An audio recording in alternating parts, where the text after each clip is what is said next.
आप सभी का स्वागत है। सर्वपितृ अमावस्या के व्रत पर आज हम सर्वपितृ अमावस्या की व्रत कथा और महत्व का श्रवण करेंगे।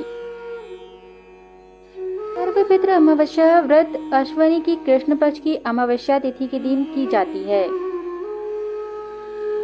यह तिथि श्राद्ध पक्ष के लिए बड़ी ही महत्वपूर्ण होती है। श्राद्ध पक्ष में सर्वपितृ अमावस्या का मिलना समावेश होना बड़ा ही शुभकारी होता है। यह पितरों को विदा करने की अंतिम तिथि होती है। अगर कोई श्राद्ध तिथि में किसी कारण से श्राद्ध न कर पाया हो या फिर श्राद्ध की तिथि उसे मालूम ना हो, तब सर्वपितृ श्राद्ध अमावस्या पर श्राद्ध किया जा सकता है। इससे पूर्ण फल की प्राप्ति होती है।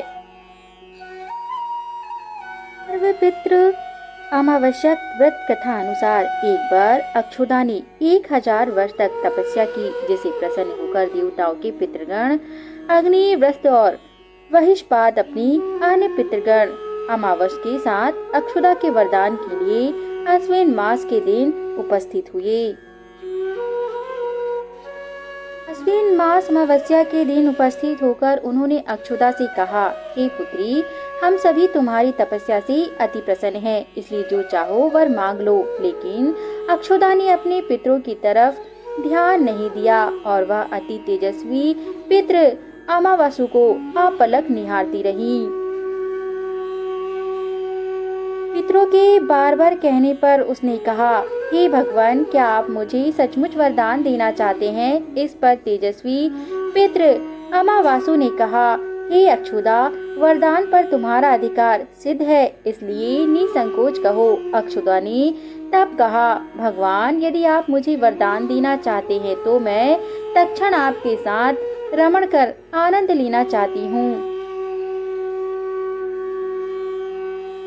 अक्षुदा के इस तरह कहे जाने पर सभी पितृ क्रोधित हो गए। उन्होंने अक्षुदा को श्राप दिया कि वह पितृलोक में पतित होकर पृथ्वी लोक पर आ जाएगी। पितरों के इस तरह श्राप दिए जाने पर अक्षुदा पितरों के पैरों में गिरकर रोने लगी। इस पर पितरों को दया आ गई।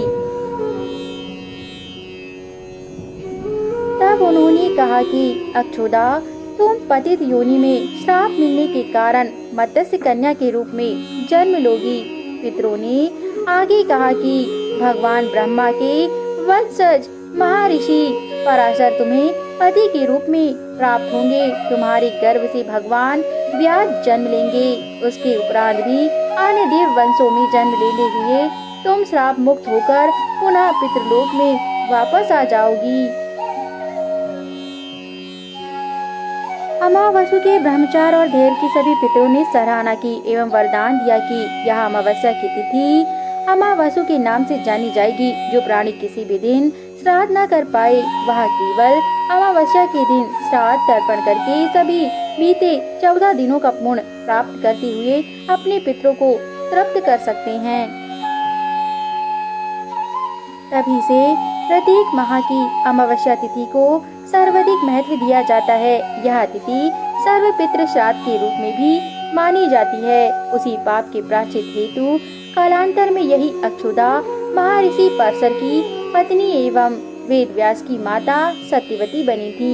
तत्पश्चात समुद्र के अंशभूत शांतनु की पत्नी हुई और 2 पुत्र चित्रांगन तथा विचित्र वीर को जन्म दिया था।